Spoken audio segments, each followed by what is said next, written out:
koutou katoa, nau mai haere mai ki tōku reo. Ko rau kura taku ingoa. Kia ora hoa ma, ko Raimona taku ingoa, and welcome to TŌKU reo. Our series is based on the Te Whanake Māori language resources by Professor John Moorfield and will provide you with the necessary tools to begin conversing in Te Reo Māori. That's right, and we've also got heaps of other helpful tools that you can access on our website for free. We'll tell you more about these later on, but now Raimona's going to tell us what's coming up on today's show. Too much, sis. Well, whānau, we'll be revising last night's grammar point and kupu hou with the help of our native speakers who'll be using 100% Te Reo Māori. We'll also be getting some help from our role-play crew. Now this week they're demonstrating our language patterns in the taxi. And of course, we have more interactive exercises to keep you on your toes. So, without any more delay, let's get straight into our first segment, grammar. That's right, go and get it. Katipu, kaora, hei! Before we get started, let's have another quick look at the examples of the are and or categories that we learnt last week. Rihari is his older brother. Ko Rihari tōna tuakana. Anthony is her child. Ko Anthony tāna tamaiti. Who is your father? Ko wai tō matua. Who is your daughter? Ko wai tau tamahine. Who is your daughter? It's time to see how we would change these examples into the plural form. Say, for instance, I had one nephew. I would say TŌKU I ramatu, right? Well, what if I had more than one nephew? This is what we'd do. We'd drop the T from the word TŌKU, so it now becomes aku. That's aku I ramatu. So all we're doing to change the term to its plural form is dropping the T. We do this with tāna and tau as well. Let's see some more examples of this language pattern. Ko wai tō matua. Who is your parent?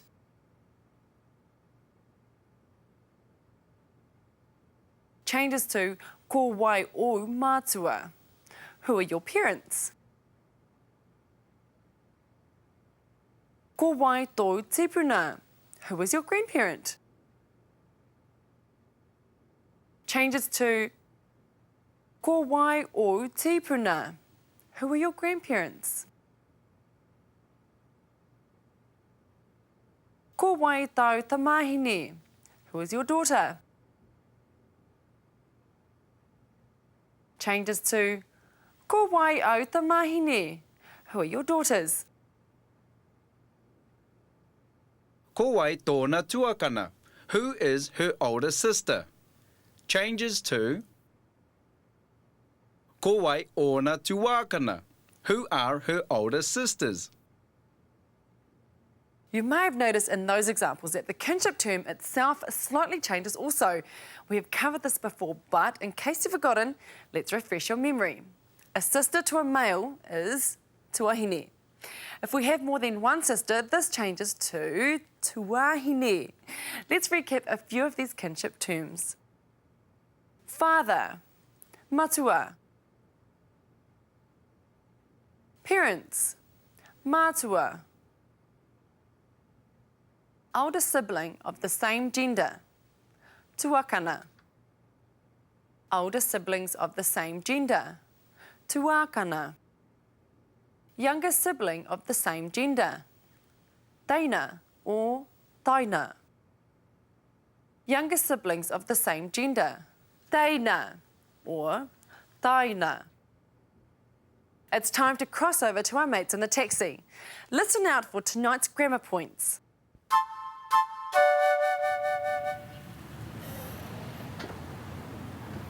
Tēnā koe. Kia ora. Can you please take me to the marae? Ai, kei te pai.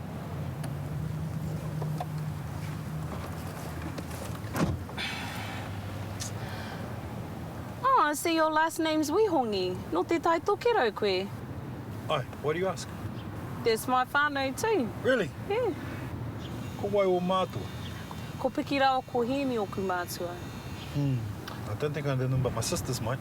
Oh, ko ai o tuahine. I'll ask my old man if he knows them when I get home. Ko kahu rawa ko ahinata o ku tuahine.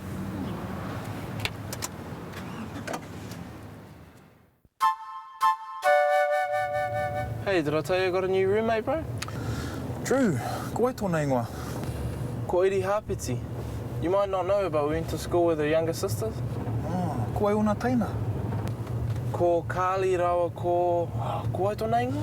Oh, ko Kāli rawa ko ani ona taina? Yeah, that's the one. Ka tipu, ka ora, hi! Native speaker alert. Time to tune our ears into our native speakers.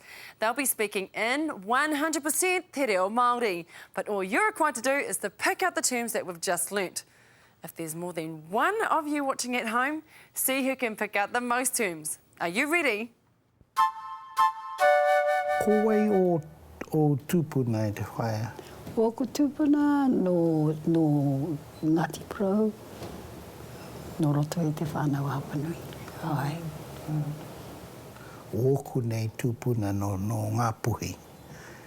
Ai, no te rarawa, no hokianga. Tēnā koe. Ngari mōhio tōne ki tō tāua whanaungatanga. Ai, he tika. Ai, ka haere o ki ngā puhi ki reo te tāhai wāhi nina. Ka whanaunga i tāua. Tēnā, e tika tēnā. Tika rawa tēnā. Kōrero ake ana mo te tūpuna na ko pautū te rangi, ana ko māka te hutu, ne te whānau whānui. Haere tunu peka atu ki toku iwi hoki kei Ngāti Prau. Kare he peka, ngā peka I kōrero nei tāua. Ai. Ka tipu, ka ora, hi! We'll play it again for you guys, but this time when one of our terms is used, you'll see the screen flash. Listen carefully and see how many you managed to get the first time. Ko wai o tūpuna e te whaia. O ko tūpuna no Ngāti Pro, no roto I te whānau hapanui. Ai. O ku nei tūpuna no ngā puhi. Ai, no te rarawa, no hokianga. Tēnā koe. Ngari mōhio tōne ki tō tāua whanaungatanga. Ai, he tika. Ai, ka haere o ki ngā puhi ki reo te tāhai wāhi nina. Ka whanaunga I tāua. Tēnā, e tika tēnā. Tika rawa tēnā. Kōrero ake ana mo te tūpuna na ko pautū te rangi, ana ko māka te hutu, ne te whānau whānui. Haere tunu peka atu ki toku iwi hoki kei Ngāti Prau. Kare he peka, ngā peka I kōrero nei tāua. Ai. Ka tipu, ka ora, hi! Raimona will be back after the break to take us through our top 10 kupu. And, like always, you will be tested on them later in the show, so don't go too far. Before that, though, our dialect lesson for the week, so see you soon. The term pākuha is a typical Te Arawa kupu, and it refers to in-law to in-law. A good example is my father would be a pākuha to my father-in-law, or my mother would be a pākuha to my mother-in-law, or my parents would be pākuha to my wife's parents or to my in-law. So it's in-law to in-law.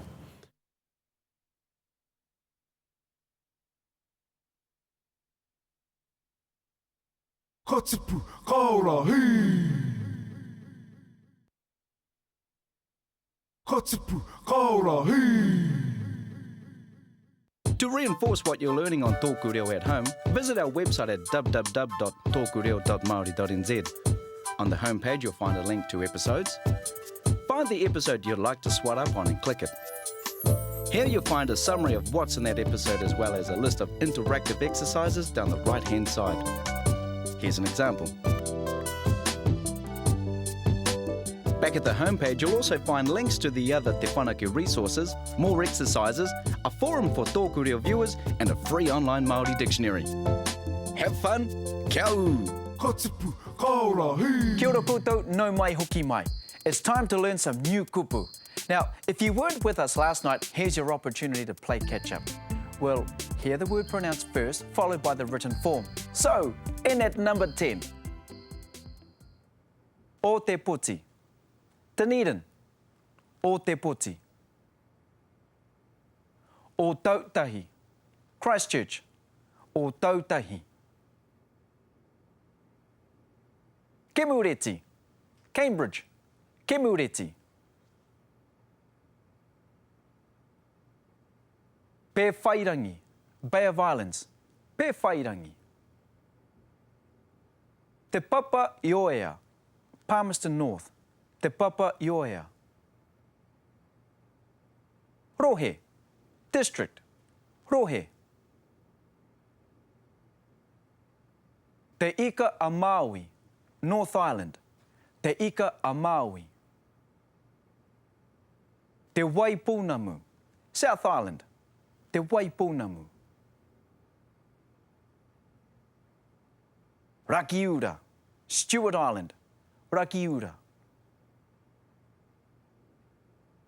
Aotearoa, New Zealand. Aotearoa. We'll look at these again, but this time we'll add an image of the kupu to make it easier to remember. And after this, we'll be listening in to another 100% Te Reo Māori conversation. They'll be using the kupu we're going through now, so try and remember as many of them as you can. O te poti. Dunedin.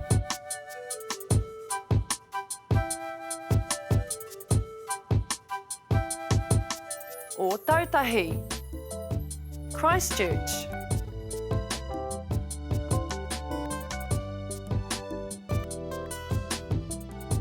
Kemureti. Cambridge.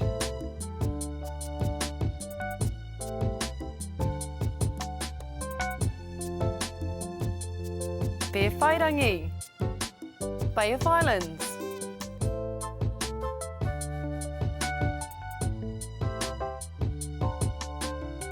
Te Papa Ioea. Palmerston North.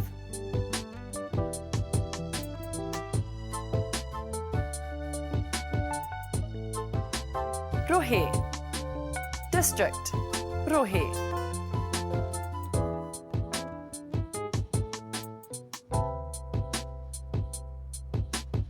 Te Ika a Maui. North Island. Te Ika a Maui.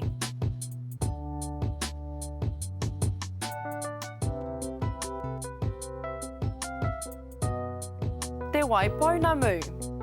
South Island. Te Waipunamu.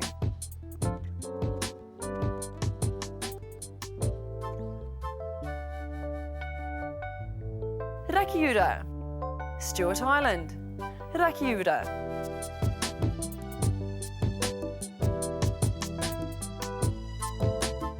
Aotearoa. New Zealand.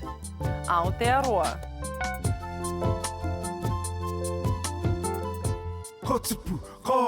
Our native speakers are back again, and like before, they'll be speaking in 100% Te Reo Māori. Now, you don't have to focus on the entire passage, though. All we want you to do is listen out for the kupu hou we've just covered. Now, we'll play the footage twice. The first time through, keep a tab of how many you pick up on your own. Whānau, good luck. Te tai tikanga I tā wāhi mō tāko I tētahi reo. E holo ai te mau o takahua o taua reo I te akonga. E holo ai hoki te mau o ngā ingoa takiwa o te whenua no reira taua reo I te akonga. He haka uru I ngā ingoa takiwa nei ki te waiata. Hei tā ngā tohunga mo tēne mea mo te ako reo he huarahi tērā e holo ai te mau e rama I takonga. Nō reira, hakaro anau tēnā pēr aini he tikanga pai o ki tēnā mō tātou kone te hunga I Aotearoa nei e ako anei te reo Māori.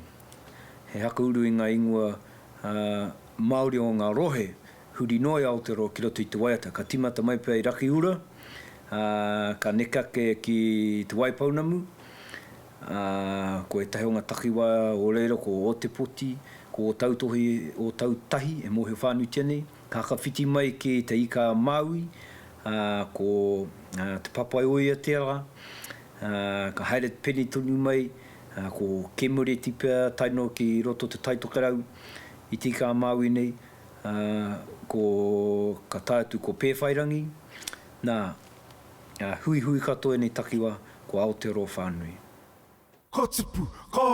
Now you have the chance to see how well you did. We're going to watch the footage again, but this time we'll put the word up on the right-hand side of the screen. Here we go. Te tahi tikanga I tā wāhi mō TŌKU I tētahi reo. E holo ai te mau o takahua o taua reo I te akonga. E holo ai hoki te mau o ngā ingoa takiwa o te whenua no reira taua reo I te akonga. E haka uru I ngā ingoa takiwa nei ki te waiata. Hei tā ngā tohunga mo tēnei mea mo te ako reo he huarahi tērā e holo ai te mau e rama I takonga. Nō reira, hakalo anau tēnā pēr aini he tikanga pai hoki tēnā mō tātou kone te hunga I Aotearoa nei e ako ana I te reo Māori. He haka uru I ngā ingoa Māori o ngā rohe huri noa I Aotearoa ki roto I te waiata. Ka timata mai pēr I raki ura, ka nekake ki te waipaunamu, ko e tahi o ngā takiwa o reira ko o te poti, ko o tautohi o tautahi e mohe whānui tēnei. Ka haka mai ki te ika Māui, ko te papai oia tērā, ka haere peni tonu mai, ko kemure tipea taino ki roto te taitokarau I te ika Māui nei, ko ka tātu ko pēwhairangi, nā hui hui katoa nei takiwa ko Aotearoa whānui. Let's cross over to Te Taura Whiri I Te Reo Māori, the Māori Language Commission, and see what kupu they have for us. This week's word has something to do with our theme for the week. The taxi.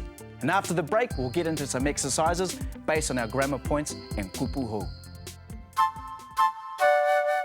You know, the word taxi is not the nicest of words to try and transliterate into Māori. That is to say, tekehi, the more commonly used word for taxi. It's one of those words where if you're not careful, you might end up saying the wrong thing and offending someone. At Te Taura Whiri Te Reo Māori, we've come up with a new word for taxi, waka tono. Waka meaning vehicle and tono meaning to order. Waka tono, taxi, and no more cause for offence.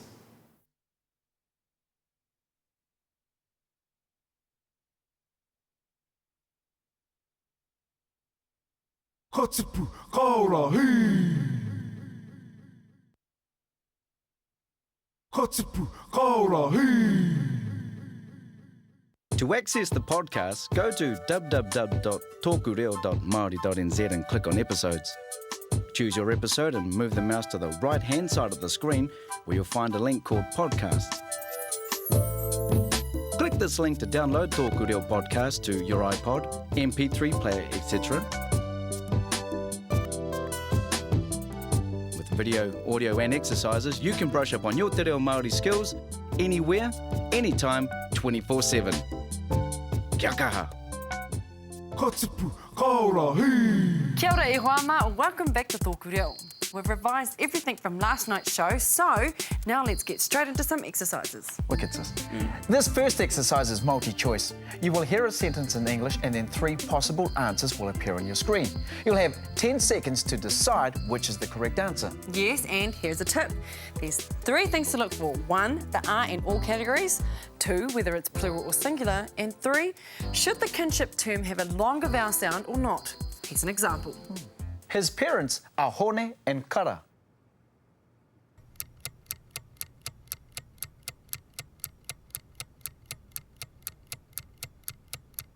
Ko hone rāua ko kara o nā mātua.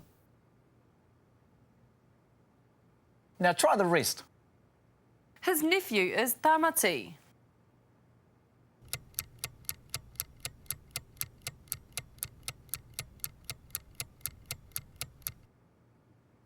Ko tāmati tāna iramutu.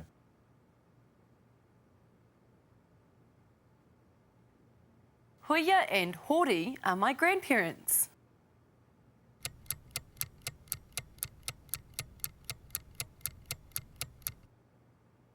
Ko hoia rāua ko hori o ku tipuna. Who are your older siblings of the same gender?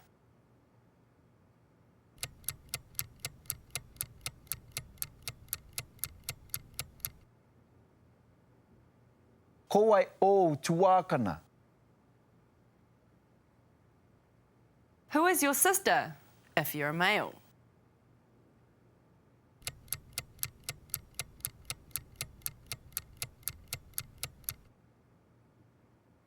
Ko ai tōu tuahine. This next exercise will test how well you remember the kupuhau we've learned tonight. Yes, and there are two things you need to do for this one, whānau. The first is to unscramble the place name, and the second is to translate it. Menses, this one is really hard. Man, I hope you guys can cope, eh? Let's take a look at an example. Oh, be strong.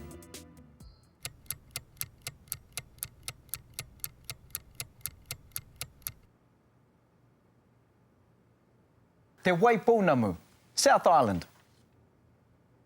Not as hard as you thought, right? Raimona was just teasing you guys. You know it. Give the rest a go by yourselves.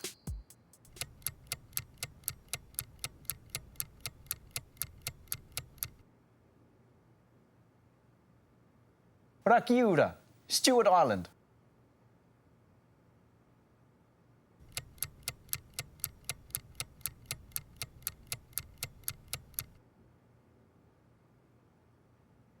Aotearoa, New Zealand.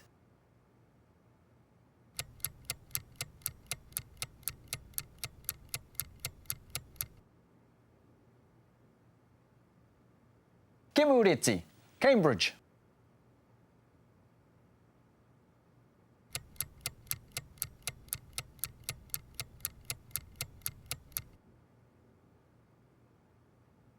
Te Ika a Maui, North Island. We have one more exercise for you, whānau, and if you think the first two are hard, man, you've got your work cut out for you in this one, eh, sis? All right, then.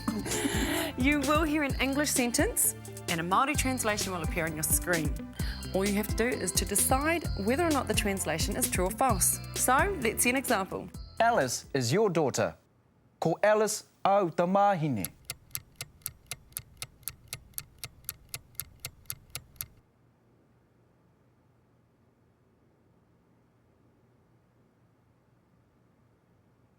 If you guessed false, then you are spot on. Try the next ones by yourself now. Straight after this exercise, we've got this week's learning tip. His older brothers are Hayden and Charlie. Ko Hayden raua ko Charlie tōna tuākana.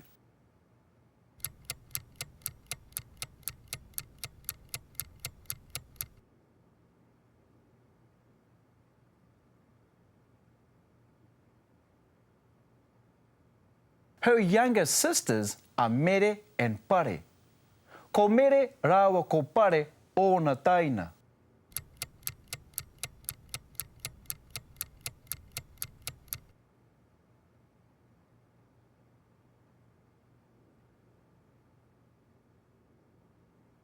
My mother is Kataraina. Ko Kataraina o Kuwhaia.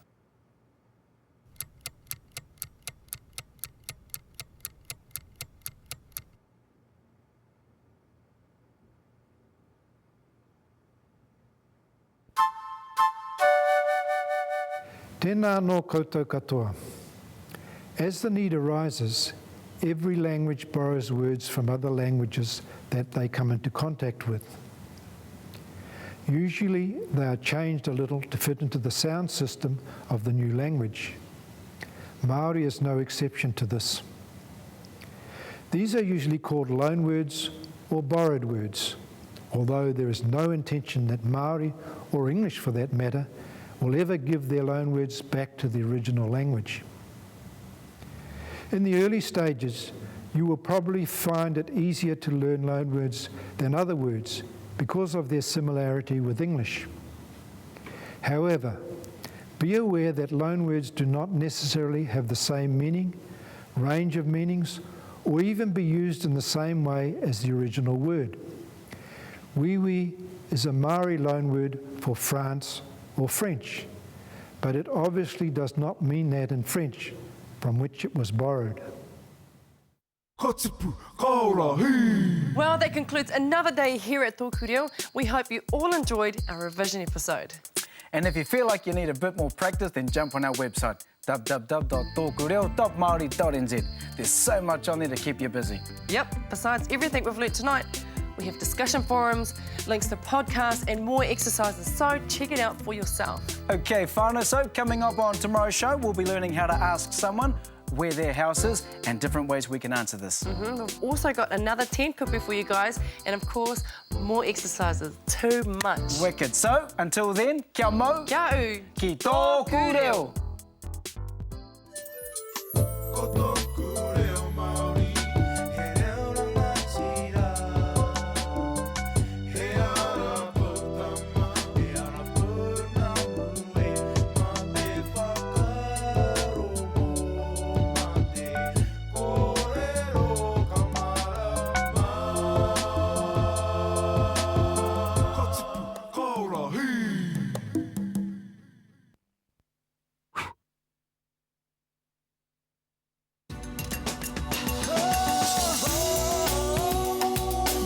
He mea tau toko na te manga